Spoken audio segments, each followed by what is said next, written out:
Subscribe कीजिए ध्येय IAS channel को और बेल आइकन को दबाइए लेटेस्ट वीडियो सबसे पहले देखने के लिए।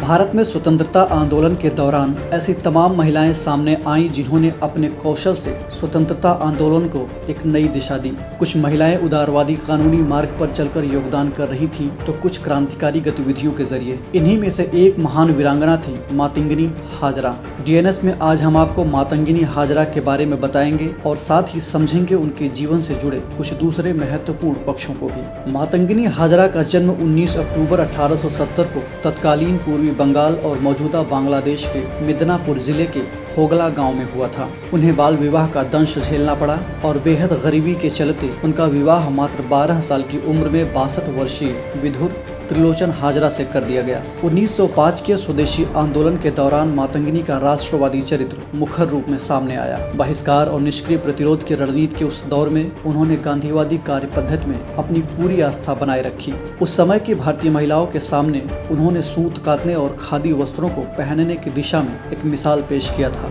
मातंगिनी हाजरा ने गांधी जी के नमक सत्याग्रह में भी सक्रिय रूप से भाग लिया था। साल 1932 में उनके गांव में एक जुलूस निकला, उसमें कोई भी महिला नहीं शामिल थी। यह देखकर मातंगिनी ने बंगाली परंपरा के मुताबिक शंख ध्वनि से उस जुलूस का स्वागत किया और उसमें शामिल हो गईं। इसके साथ ही वे गांधी जी के सविनय अवज्ञा आंदोलन की सक्रिय महिला सहभागी भी थीं। 17 जनवरी 1933 को करबंदी आंदोलन को दबाने के लिए बंगाल के तत्कालीन गवर्नर एंडरसन तामलुक आए तो उनके विरोध में प्रदर्शन हुआ। वीरांगना मातंगिनी हाजरा सबसे आगे काला झंडा लिए डटी थी और उन्होंने काले झंडे पूर्ण निर्भीकता के साथ दिखाए भी। वे ब्रिटिश शासन के विरोध में नारे लगाते हुए दरबार तक पहुंच गईं। इस पर पुलिस ने उन्हें गिरफ्तार कर लिया और 6 महीने का सश्रम कारावास देकर मुर्शिदाबाद जेल में बंद कर दिया। भारत छोड़ो आंदोलन के दौरान भी इनकी भूमिका अप्रतिम रही। 29 सितंबर 1942 को अंग्रेजों के खिलाफ एक जुलूस निकाला गया था जिसमें 6000 से ज्यादा आंदोलनकारी मौजूद थे। इसमें ज्यादातर महिलाएं शामिल थीं।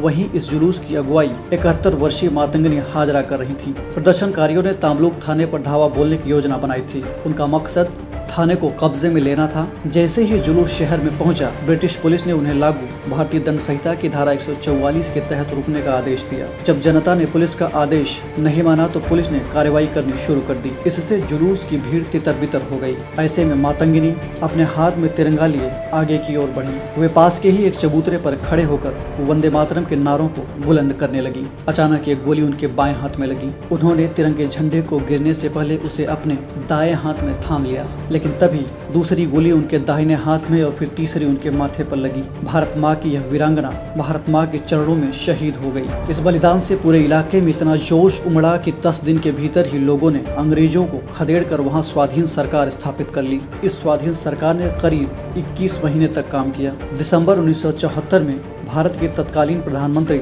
इंदिरा गांधी अपने प्रवास के समय तामलुक में मातंगिनी हाजरा की मूर्ति का अनावरण कर उन्हें श्रद्धा सुमन अर्पित किया था। इतिहास में इन्हें गांधी बूढ़ी अथवा ओल्ड लेडी गांधी के नाम से भी जाना जाता है।